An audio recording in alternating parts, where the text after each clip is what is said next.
Olá, amigos da TV Justiça, está no ar mais uma edição do nosso programa Prova Final.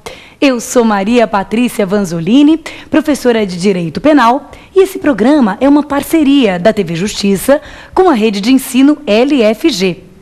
O nosso programa é dividido em 3 blocos.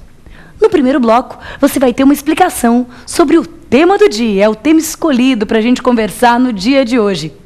No segundo bloco, eu vou responder a perguntas de estudantes do Brasil inteiro sobre aquele tema. E o nosso terceiro bloco se chama o X da Questão. Nele, eu vou resolver com você problemas que já caíram em exame de OAB anteriores a respeito daquele tema. Visualiza a cena.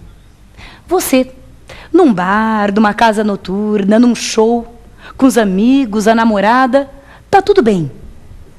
De repente, começa aquela confusão, aquela gritaria, aquele empurra-empurra. Você, ao invés de sair de fininho, que nem a sua namorada está te aconselhando, resolve se meter na briga.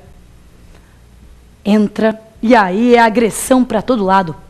Bate, apanha, não sabe de quem, contra quem e nem por quê. Chega a polícia. Todo mundo para a delegacia. A namorada está tendo um ataque de nervos. Pois o conselho de hoje é: não se meta em confusão. Sai de fininho. E o tema de hoje é o crime de rixa. Você quer saber como é que termina essa história? Então não sai daí.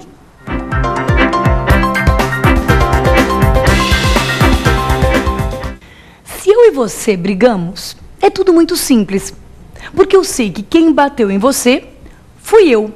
E quem bateu em mim foi você.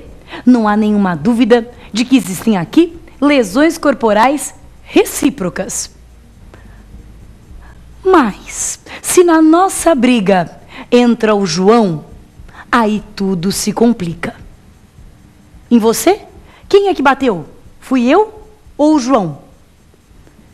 E os arranhões aqui no meu corpo? Quem é que fez? Foi você ou foi ele? Como nós sabemos que no direito penal vale um velho princípio que se chama in dubio pro réu, pela lógica, nós todos deveríamos ser absolvidos. Será que é assim? Não é não. E não é, porque nós temos um crime específico para contemplar esse tipo de situação. O crime de rixa é justamente essa confusão generalizada, essa briga de todos contra todos, em que é impossível saber exatamente quem fez o quê. Escuta aqui, você já presenciou um caso assim? Você já viu num estádio de futebol ou de uma casa noturna? Você já viu esse tipo de confusão começando? Bom, quem começou deve até saber por quê.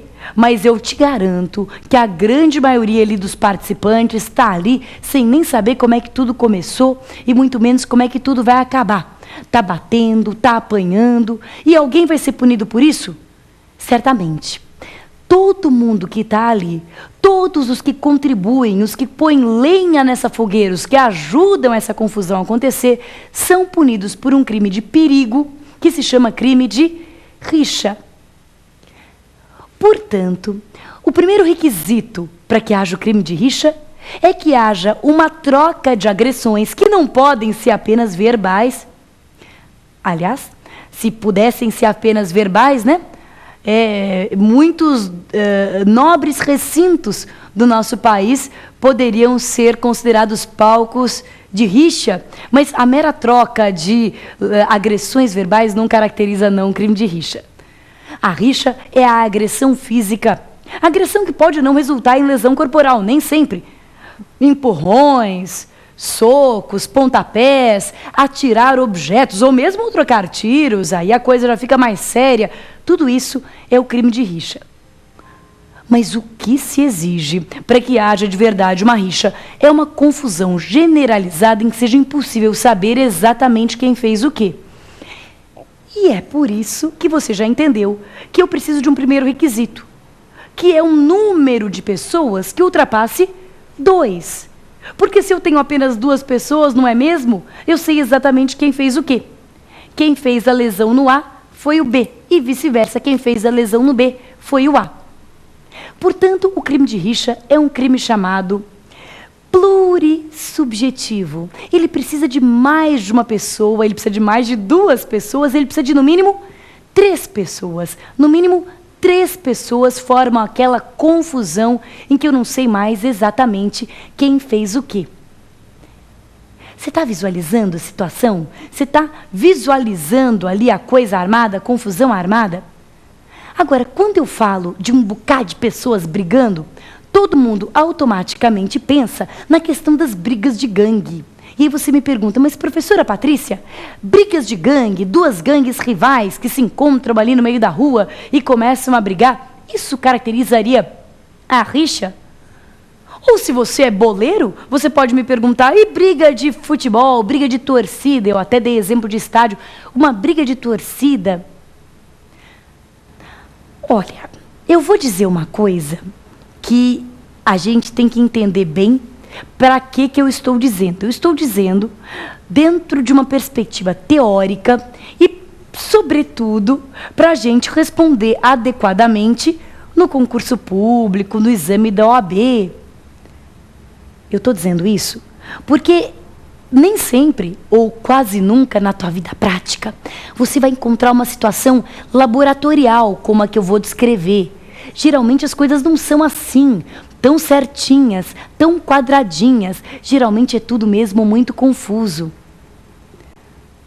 Mas aqui vamos estabelecer uma experiência de laboratório. Digamos que eu tenha 2 torcidas ou 2 times rivais, os brancos contra os vermelhos, os verdes contra os preto e brancos, por exemplo, e essas 2 torcidas rivais começam a se agredir mutuamente.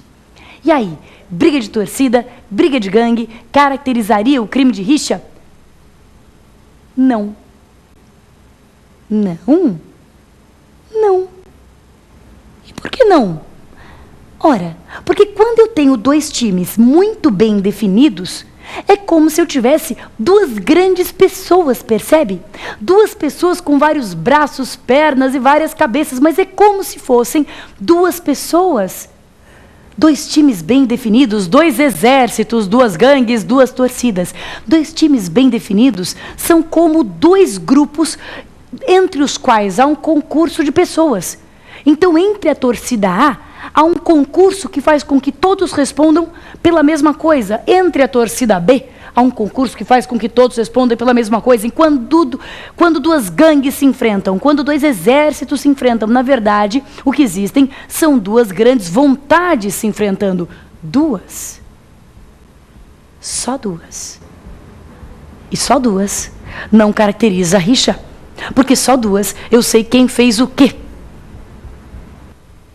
Todos os machucados do time A, quem provocou foi o time B. Todos os machucados do time B, quem provocou foi o time A. Portanto, meu amigo, minha amiga que aqui assiste, quando nós tivermos posições dos contendores, contendores são os participantes da rixa, os rixosos, os briguentos. Quando houver mais de 2 contendores, mas esses contendores ocuparem posições bem definidas, 2 gangues, 2 exércitos, não tem rixa. Quando os contendores ocuparem posições bem definidas, isso é tranquilo, manso e pacífico na doutrina, isso é tema de jurisprudência recente do STJ, quando os contendores, mesmo que ultrapassem o número de 2, ocuparem posições bem definidas, 2 times, 2 gangues, 2 exércitos, não haverá rixa, mas lesões corporais recíprocas pelas quais todos os integrantes daquele exército, daquele time, daquela equipe